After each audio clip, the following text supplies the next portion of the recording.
பள்ளியின் முதலமைச்சர் திரு புகழேந்தி அவர்கள் ஏற்றுவார்.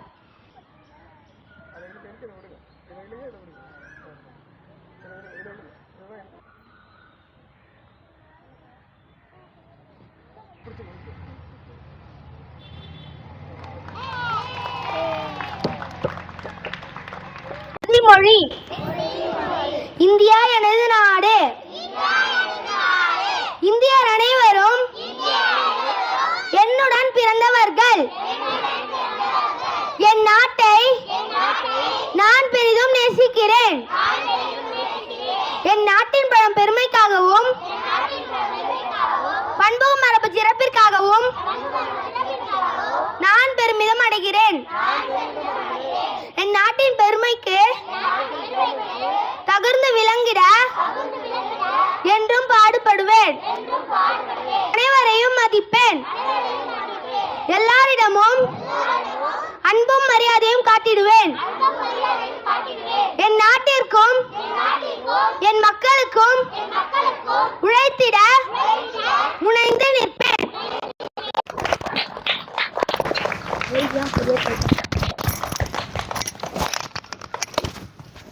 ரொம்ப சிறப்பா வேலுநாச்சியார், கொடிகாத்த குமரன், வாவு சிதம்பரனார், நீங்க யாரும் பேசுனீங்க? நேதாஜி சுபாஷ் சந்திர போஸ், இப்படி எல்லா தலைவர்களையும் பற்றியும் பேசியிருக்காங்க. அம்பேத்கர் பற்றி பேசியிருக்கிறாங்க. சரியா? இப்போ நம்ம இந்த கொடி ஏற்றுறோம் இல்லையா? இன்னைக்கு கொடி ஏற்றணும். ஒரு காலத்துல இப்படி ஒரு கொடியை நம்மளால ஏற்ற முடியாது.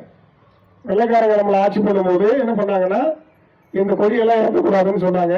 நமக்கு சுதந்திரம் கிடையாது, நம்ம எதையும் பேச முடியாது, நம்ம மனசுல நினைச்சதை பேச முடியாது. அவங்களுக்கு அடிமையா இருந்தோம். நம்ம வெள்ளைக்காரங்களுக்கு அடிமையா இருந்தோம்.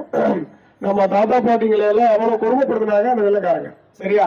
அவங்க கிட்ட இருந்து விடுதலை வாங்கின நாள் தான் இந்த 1947 ஆகஸ்ட் 15.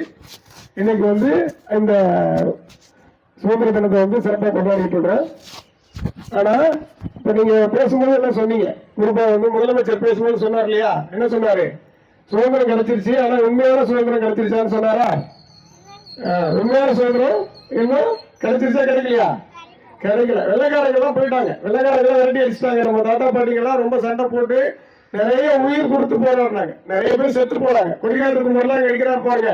அவரெல்லாம் அடிக்கும் போது கொடியை கீழே போட சொல்லி அடிக்கும் போது அவர் கொடியை கடைசி வரைக்கும் கீழே என்ன பண்ணல, போடவே இல்லை. என்ன பண்ணாரு? நம்மளுடைய நாட்டுக்காக அவ்வளவு கஷ்டப்பட்டு போராடினாரு. வாவு சிதம்பரனார்லாம் அவரை செக்கு இழுக்க விட்டாங்க. பெரிய ஒரு செக்கை சிறையில் அடைச்சு செக்கில் போட்டு மாறி இழுக்கிற செக்கை அவர் என்ன பண்ணாங்க, இழுக்க விட்டாங்க. அவ்வளவு கஷ்டப்பட்டு வாங்கின சுதந்திரம் நமக்கு இன்னைக்கு ஆட்சி பண்றவங்க இங்க அதிகாரிகள் ஏதாவது ஒரு அலுவலகத்துல போகலன்னா, ஏதாவது நமக்கு ஒரு வருவாய் சான்றிதழ் அப்படின்னு வாங்க போகலன்னா, அங்க காசு வாங்காம தராங்களா? லஞ்சம் வாங்குறாங்களா வாங்கலையா? அப்பா அம்மா வண்டி ஓட்டிட்டு வரும்போது ஏதாவது ஒரு கேட்டு போக்குவரத்து காவலர்கள்லாம் நம்ம கிட்ட காசு கேட்கறாங்களா கேட்கலையா? கேட்கறாங்க இல்லையா? இப்ப இது மாதிரி நீங்க வரக்கூடாது. நீங்க பெரிய ஆளாகி போய் நீங்க ஒரு மாவட்ட ஆட்சித்தலைவரா வரலாம், நீங்க ஒரு பெரிய அதிகாரியா வரலாம், நீங்க முதலமைச்சரா வரலாம், இந்த நாட்டினுடைய பிரதமரா கூட வரலாம். நீங்க எல்லாம் லஞ்சம் வாங்குவீங்களா? மக்கள் நியாயமா போராடுனா நாமெல்லாம் நீங்களும் பெரிய ஆளாகி இந்த ஆட்சியை கைப்பற்றும் போது நீங்க அது மாதிரி செய்வீங்களா? அந்த உறுதியை நம்ம இந்த சுதந்திர தினத்தில் எடுத்துக்கிட்டு இன்னைக்கு எல்லாரும் விசாரித்து கலவலாம். நன்றி. இது நாட்டு பாடல் சொல்லுங்க. நான் என்னென்ன பாடுறேன்? பாரத பாக்கிய விதாதா ஜெய ஹே